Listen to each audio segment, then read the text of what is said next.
వరుసగా పాముకాటుకు గురవుతున్న పెద్దాపూర్ గురుకుల పాఠశాలపై ప్రత్యేక శ్రద్ధ తీసుకుంటున్నట్టు డిప్యూటీ డీఎం హెచ్ఓ శ్రీనివాస్ తెలిపారు. జగిత్యాల జిల్లా గొరుట్ల మండలం పెద్దాపూర్ గురుకుల పాఠశాలలో ఓంకార్ అఖిల్కు పాముకాటుకు గురైన సంగతి తెలిసింది.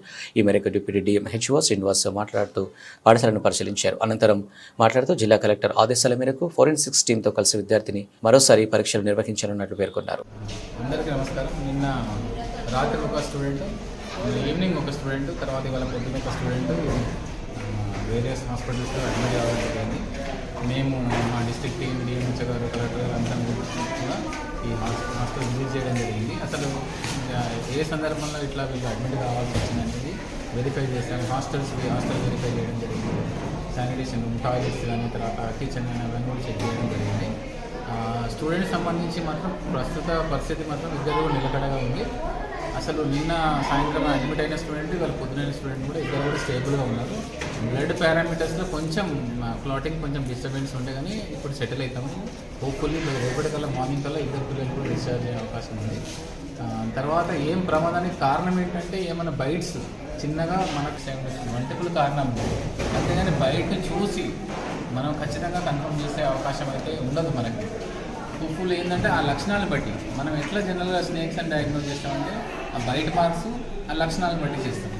ఈ కేసెస్లో ఏంటంటే ఫస్ట్ కేసు, నేనైన కేసు మాత్రం ఏంటంటే కొంచెం బ్లడ్ క్లాటింగ్ అనేది కొంచెం డిస్టర్బెన్స్ అనేది ఉంది. కాబట్టి ఏమైనా రసల్స్ వైపర్ కానీ ఏమైనా స్నేక్ అయ్యే అవకాశం ఉండొచ్చు అనే ఉద్దేశంతో యాంటీ స్నేక్ వినం అవన్నీ ఇవ్వడం జరిగింది. కాకపోతే ఏంటంటే మనకి కన్ఫర్మేషన్ అనేది ఖచ్చితంగా ఎట్లా వస్తుంది, ఆ స్కిన్ టెస్ట్ చుట్టుపక్కల కలిసిన చోట స్కిన్ చేయడము, బ్లడ్ టెస్ట్ అనేది చేయడం వల్ల ఖచ్చితంగా చెప్పగలుగుతాం. హోప్ఫుల్ ఏంటంటే బ్లడ్లో కొన్ని పారామీటర్స్ కొన్ని తేడా ఉంది కాబట్టి మోస్ట్లీ ఏమైనా వైపర్ ఉంటుండేసిన ఉద్దేశంతో ఏఎస్ ఇచ్చాం. నిన్న మేము మన కలెక్టర్ గారు ఆదేశాల మేరకు మేము డిఎంహెచ్ గారు మేము అందరం వెళ్ళాం.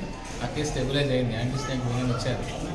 ఇచ్చిన తర్వాత స్టెబిలైజ్ అయింది. ఇప్పుడు పేషెంట్ నార్మల్గా ఉన్నాం, డిశ్చార్జ్ అవుతుంది. ఇవాటి కేసు కూడా చూసాము. అది కూడా చిన్న మార్క్స్ ఉన్నాయి, కానీ స్నేక్ బయట అనేది ఖచ్చితంగా మనం చెప్పలేము. ఆ కేసు కూడా స్టేబుల్గా ఉంది. బ్లడ్ ప్రెషర్ నార్మల్గా ఉంది, హార్ట్ కొట్టుకోవడం నార్మల్గా ఉంది, ఆయాసం అట్లాంటిది ఏం లేదు. తర్వాత నర్వ్ పెరాలసిస్, జనరల్గా స్నేక్ బయట ఏదైనా అయినప్పుడు ఒకసారి నరాలు పనిచేయక నర్వ్ సిస్టమ్ డ్యామేజ్ అయ్యి ఆయాసం వచ్చే అవకాశం ఉంది. ఆయాసం లేదు, ఇంత మంచిగా కొట్టుకుంటుంది. సాచురేషన్ బాగుంది. బ్లడ్ పారామీటర్స్ అన్నీ కూడా కొంచెం స్లైట్గా వేరియేషన్ ఉంది. మన క్లాటింగ్ అనేది కొంచెం డిస్టర్బెన్స్ అయింది. హోప్ఫుల్లీ రేపటికల్లా డెఫినెట్గా కేసు డిశ్చార్జ్ అయ్యే అవకాశం. సార్ ఒకసారి ఈ రూమ్ చూడండి. ఈ రూమ్లో ఎన్ని బెడ్స్ ఉన్నాయి? దాదాపు 30 బెడ్స్ ఉన్నాయి. 30 బెడ్స్ అంటే 30 ఇంటూ డబల్ అంటే 60 మెంబర్స్ సార్. 60 మంది ఈ రూమ్లో ఒక రూమ్ ఉంటే సార్ ఇప్పుడు చూడండి, వాళ్ళ కప్పులు, దుప్పట్లు కానీ, వాళ్ళ బాక్సులు కానీ, వాళ్ళ బ్యాగులు కానీ ఇవన్నీ చాలా ఉన్నాయి. ఒకవేళ పాము అట్లాంటిది ఇళ్ళకి వచ్చిందంటే అది ఎక్కడ ఉన్నది కూడా ఎవరికి కనిపించదు. సో ఇట్లాంటి సిచ్యువేషన్ ఉన్నది. దీన్ని ఇమీడియట్గా వీళ్ళు చేంజ్ చేయాలి. ఒక రూమ్లో ఒక 30 మెంబర్స్ 40 మెంబర్స్ ఉంటే ఒకటే, కానీ 60 మెంబర్స్ అంటే 60 మంది పిల్లలు ఉన్నప్పుడు ఈ రూమ్ ఎట్లా ఉంటుంది? ఒకసారి దీని గురించి చూడండి.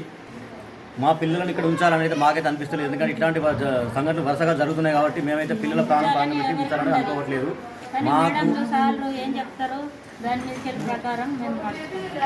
మాకు ఇక్కడ నుంచి ఇప్పుడు ఈ సమస్యను ఇమీడియట్గా మాకు పరిష్కారం కావాలి. అంటే వారు ఇప్పుడు సెక్రటరీ వస్తారా, కలెక్టర్ గారు వస్తారా, వచ్చి దీన్ని మరి వాళ్ళు ఏమైనా స్పందిస్తారు. మా పిల్లల్ని ఇక్కడ నుంచి తీసుకుపోవాలనుకుంటున్నాం మేము. మాకు ఇక్కడ దగ్గర ఏదైనా గురుకులాలు ఉంటే మాత్రం అక్కడికి షిఫ్ట్ చేయడానికి మాకు ఇవ్వాలని కోరుతున్నాం. ఇంకా దీనికి సంబంధించి ఏమైనా డెవలప్మెంట్ ఏం చేస్తారు? ఇంతవరకు అయితే డిప్యూటీ సీఎం వచ్చినప్పుడే ఆయన ఫండ్స్ కేటాయించి ఇంతవరకు రూపాయి కూడా రాలేదు. సో ఈ డిప్యూటీ సీఎం వచ్చిన స్కూల్ వచ్చిపోయిన తర్వాత స్కూల్ కూడా ఇప్పటి వరకు ఇట్లా ఉన్నదంటే సో మన ప్రభుత్వం ఇక మరి ఏ రకంగా చేస్తారు ఏంది అనేది చూడరు ఒకసారి మీరు.